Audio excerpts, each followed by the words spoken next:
One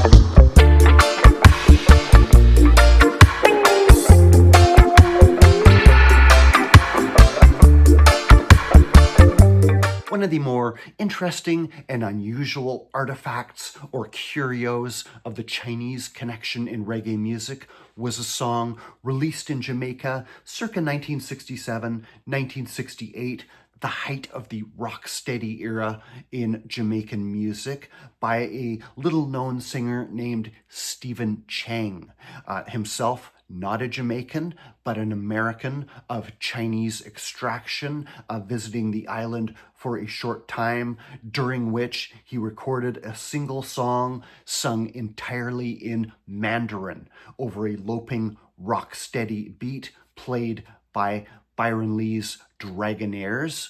Very obscure song for a long time, but as with much else, more has come to light about it in recent years. Stephen Cheng, or Stephen Cheng, was born in Shanghai, China in 1921. Some sources say 1923. Was from a well-to-do family. Worked in journalism there before moving to Hawaii in the late 1940s. He had relatives there. From Hawaii, he moved on to New York City, spent much of the rest of his life there. Studied at Columbia University, and then on to the famed Juilliard School for the Performing Arts, where he focused on singing. Indeed, a career in the arts beckoned to Stephen Cheng. He was an actor, composer, singer, and eventually an author who wrote a book called The Tao of Voice in the 1990s, attempting to blend Western singing techniques with Eastern philosophy and breathing techniques. He was very interested in sharing his Chinese culture with the world, and he saw music as a vehicle or a bridge to connect cultures, bring people together. He began performing in musicals and stage plays in the 1950s, even treading the boards with a pre-Star Trek William Shatner, apparently, and performed in shows like Flower Drum Song. He would go on to record a full LP called Flower Drum Song and Other Chinese Folk Songs, released on the US-based Monitor Records label in the 1960s, and also began traveling abroad. He would also make TV appearances on variety shows such as Ed Sullivan and The Jack Paar Show. He would perform in Trinidad and Tobago in the mid-1960s before moving on to a short stay in Jamaica, sponsored by the Chinese Benevolent Association. It was there that he would have come in contact with music impresario, band leader, and record label owner Byron Lee. See my previous video on him. Between the two of them, both with shared Chinese heritage, under circumstances not fully understood, Stephen Cheng entered the studio and recorded a song called Always Together, subtitled A Chinese Love Song. It was reportedly based off a song composed in the late 1940s, a Taiwanese melody entitled Girl from Alishan, which went on to be used in a film a little bit later. It's been covered many times over the years, with one of the more well-known versions being sung by Teresa Tang.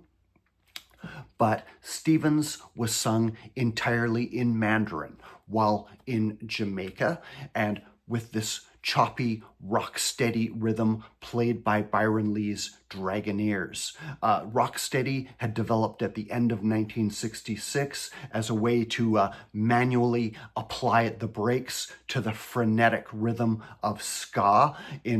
It was a period in which the guitar became more prominent. You can hear that in Stephen Cheng's song, the plucked guitar notes setting the rhythm. There's also some crashing cymbals, giving something of a pronounced Eastern feeling, while Stephen's high and emotive voice sings the lyrics in Mandarin.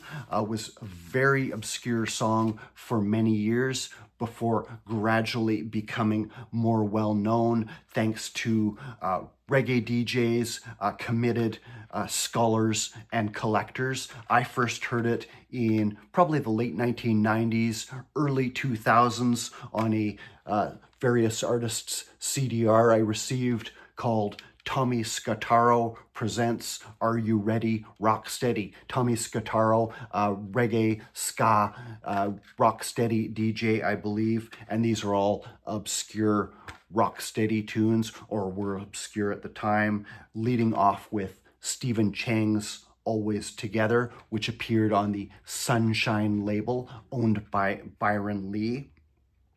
Also includes Johnny and the Attractions, The Progressions, Prince Buster, Don Penn, and others, but leading off with Stephen Cheng's Always Together. The original single came out in Jamaica around 1967 or 68. Very rare. It's been suggested it was printed only in small quantities and distributed within the Chinese community in Jamaica, sung as it was entirely in Mandarin. Hence its rarity today. Has never been sold on Discogs, but beginning in the 2000s, it was reissued, first in 2011, probably an unauthorized edition.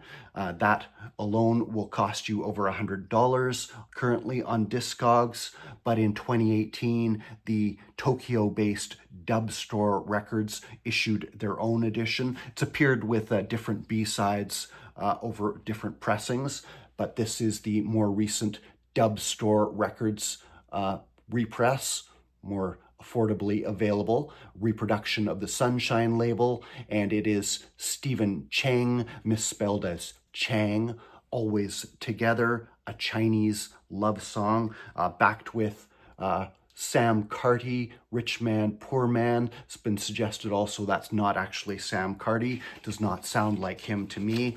Quite a country and western influenced song on the B side.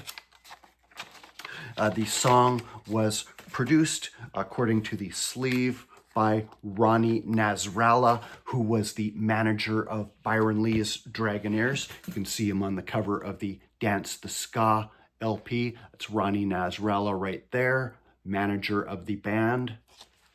Again, song very obscure for decades, slowly becoming more well-known in the internet era due to CDR compilations circulating, and then finally streaming sites, YouTube uploads. It was uploaded to YouTube, where it attracted the attention of one of Stephen Cheng's sons in 2018. He had passed away himself in 2012, and his children, completely unaware that this record ever existed. Maybe Stephen Cheng himself didn't know it ever came out, but it was a song they were very familiar with. He had sung it around the house in a more traditional a cappella rendition than the rocksteady one recorded in Jamaica. He had also revisited it various times over the years. On his return to America in the late 1960s, early 1970s, Stephen Cheng formed a band called Dragon Seeds, expressly to fuse Chinese cultural and musical traditions with a more Western outlook on music, bringing in pop elements, covering Beatles songs and things like that, but adding a Eastern element to the music. I don't think they ever made a studio recording, but they did perform live for many years. While Stephen Cheng's interest in the arts and music never waned, he did move into teaching in later years, teaching the arts, and authored a book called The Tao of Voice, as I said earlier, in the early 1990s, later in his life, before passing away in 2012, survived by 5 children, plus several grandchildren, a life devoted to the arts and to using his culture and his music as a means of bringing people together.